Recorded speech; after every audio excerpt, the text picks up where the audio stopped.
This is Ian here from Sick Drummer Magazine, here with Mika Fineo from Filter. How you doing, man? Thank you for taking the time for the interview, first of all. I know you guys are busy and on the road, and I appreciate it. I did some looking up, found out some stuff about you, and you've been playing since you were about 9, I guess, and playing piano for about 15 years, is that right? Since I was 3, most of my life. You still playing piano? Yep. Yeah, I use it for, more like writing and stuff like that. I wouldn't say I'm going on tour with anybody playing piano anytime soon. Right. I still do. I know that one of the questions was going to be, hey, how'd you hook up with Filter? But I read the story, and guys at Pulse, you had hooked up with them and Richard. Right. Without rehashing everything that everyone's probably already asked you, I mean, what was it like for you going from like Red Skeleton and your other band, Waking Season into Filter? Season in Florida, and then we were just more of like a rock singer-songwriter band, negotiating deals, and that fell through. I went to LA, started working at Red Skeleton. The singer was a friend of mine from Florida. I got a deal with Geffen, so we were doing pretty good. I mean, we got a pretty good deal. We got a lot of money put into it. We recorded at Pulse, which is where Filter was. So I invested like 2 years in that. A lot of blood, sweat, and tears into it. So when the Filter gig came up, I kind of knew that that Geffen was kind of on rocky road. So I was just kind of keeping my options open at that time. Right. But when I got the call for Filter, it was like almost like a guaranteed yes. But with all the time I put in with that, it was hard to walk away from it at the same time. So it took me about a week of not sleeping. Really, I didn't sleep for a whole week and tried to figure out what I would do. But this was like trusting my gut. I got dropped 3 days after I said yes. I guess I did the right thing. So were the guys in Red Skeleton still looking to attract other label interests with you after Geffen kind of? Yeah, they're writing a new album. That's not going to have to do with Geffen. Right. So they're going to be out of that whole situation and probably just go indie. Screw the major label systems. It's a waste of time anyway. Right on. In a lot of the stuff that I've listened to you doing and seen you play, it's a lot of jazz and a lot of more, downbeat rock stuff. I'm looking over here. I see the DW 9000s, and I'm wondering, did you, prior to Filter, do a lot of work with double bass? I've always been kind of like a fan of it, but I was never like, kind of like the Derek Roddies and stuff like that. It's just like, the Butterflies. Sets his feet on go and they just do weird things. I hate you, Derek. He's a friend of mine. Did you find yourself having to maybe work on double bass to do some of Filter's songs that require some of it? It's not anything crazy. It's more like accents and just like blast through certain things. Right. I'm using it a lot more than on the album, I've noticed. But no, it's been fairly simple. I've had them my whole life. I get a kick out of them. If they're not there, it's kind of weird when I'm playing rock. No pun intended. Oh, you lose your balance. Yeah. We've actually had I've been going through this double bass thing lately where it's like killing me. My in-ears have been going in and out. So it's like I'm going for things and I can't hear them. It's getting a little messed up. So I'm going through this psychological thing in my mind that I'm sucking right now. So I don't know. Yeah, I doubt it. I doubt it. Some more. I don't know. So you play piano, obviously we covered that. So we know you know how to read music. Yeah. Drum music being different. Do you read and write drum music as well? Mostly, yeah. I studied a lot of drum corps teachers and stuff like that, and they were like, "You With must Steve Rucker? read music.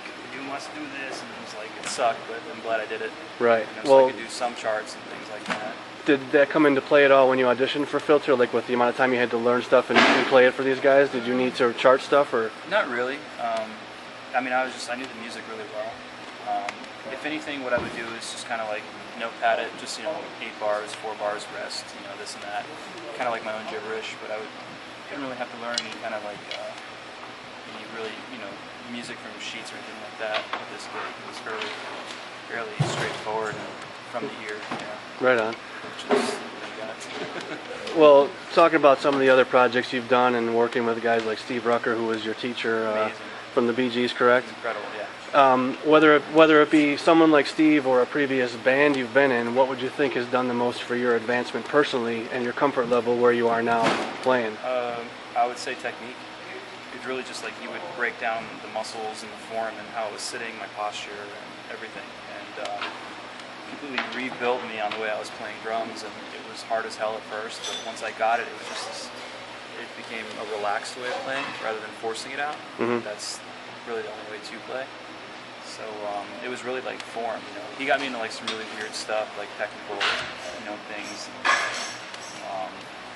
You know, just he would give me charts and like the anatomy of the arm and the hand and show me like what I was using. It was just crazy stuff. That's wild. And it's like as far as like match grip, he's like telling me the space, you know, between the fingers and you know, just all the movement that goes into it.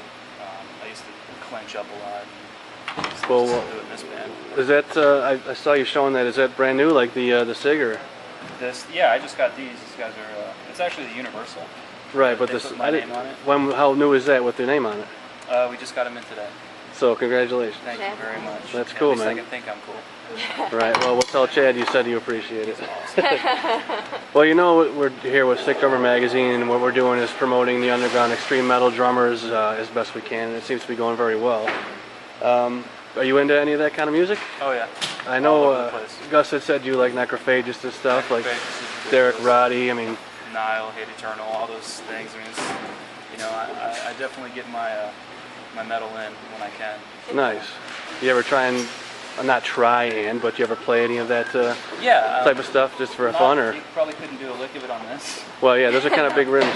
But you know, when we get the 8, 10, 12, 14, 16, 15 going on, and yeah, I like to shred when I can.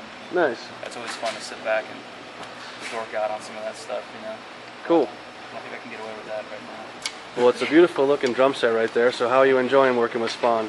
They're great. They, Brian's one of the nicest guys I've met.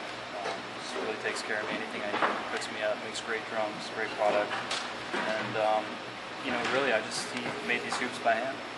He didn't like order them from Yamaha or anything like that. Right, He was right. just going to make them. And I wanted the, you know, the, what do you call it? The heads to be, you know, have the collar recessed under the wood hoop. And he's like, why? You know? But he did it anyway, so these are actually, you know, you can't see the collar of the drum head. And these are actually from Yamaha, you can. So stuff like that, you know. Yeah, I met him out at NAMM. He was a very cool guy. He's really nice. Definitely, you know, takes care of his clientele very, very well. I'm proud to be an endorser for those guys. Sabian's been great. Chris Stanky's been my guy over there, and really just an amazing company to work with. They have just bent over backwards. Got me set up with a studio lineup, a live lineup, so couldn't be happier. Cool. It's working out great. Well, one more question, then I'll let you go get where you got to go. I know you're. Oh no. Did you ever think, you know, 5 years ago or whatever, that you'd be sitting behind Richard Patrick playing drums? And what's that been like? I mean, was it like culture shock for you? I mean, a little bit, yeah. You know, I figured like, you know, when I made that move out to LA to go do some stuff, you know, I kind of had a game plan. And I figured I'd get a gig with a band that I'm not really into, but it would be a great opportunity, you know, stuff like that. And so when this came along, I was like, no, you know, I'm not going to go on tour with a band I really enjoy playing for. You know? So it's been kind of a trip every night playing these songs. It's just, you know, it's not work for me. Once I'm up here, it's just, you know, just relax, have fun. Right. You know, it's different than getting a gig with somebody who's huge, but you don't really enjoy playing the music, but you're doing it because the pay's right, the situation's right. You know, it's just like fun, you know. Right, you do it for free. Right, and the guys are great. Some of the nicest guys I've ever worked with. And they're all I'll edit that part out where you said you work for free. Yeah. I work for free, sign me up. I'm just kidding. Well, I have a question. You don't have to say that, but do you guys always do this kind of stuff before a show? Go where you're going? We try to if we can, you know. I mean, if we're in, you know, the backwoods, we kind of mess with each other and play pranks and stuff like that. But if we can get some hang time in there, yeah, movies are cool during the day. That's cool. Nice. We shoot dogs, hunt peacocks. Sweet. Well, dude, thank you very much for taking the time out, I said, and good Thank you luck very with much. Filter and all you do and your, you know, career with your endorsements continue. And I appreciate it, I'm guys. glad to be here, and we'll see you again. All right, thanks for your time.